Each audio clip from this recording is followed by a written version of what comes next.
Carpal tunnel syndrome is a very common condition. It affects everybody to some degree. Many people have some minor tingling in the fingertips. They wake up at night time and shake their hands and go back to sleep.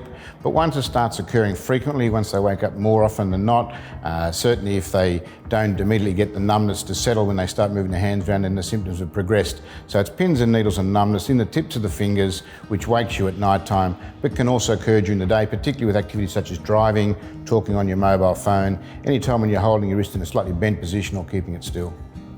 The mainstay of treatment really is an operation. Once you've tried simple things like a splint and once the symptoms start to progress, then really it's a mechanical compression of the nerve which requires a mechanical solution, which is a decompression, and that's generally an open operation of some description.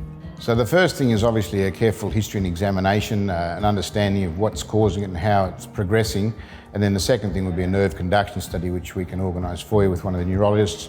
They run electric current down the nerves and measure the speed with which the nerves are being affected, and if they are slowing down, then that indicates that there's a problem at the wrist, which would then give more information about the condition and whether surgery is necessary.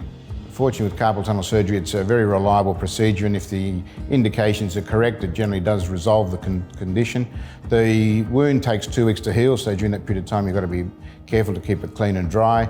You should be moving your hands straight away, and that's very important, so you can use it for many things, but obviously you've got to be a bit careful in that first 2 weeks, and by 6 weeks, most people are back doing most of their normal activities. We look forward to seeing you at North Shore Private Hospital.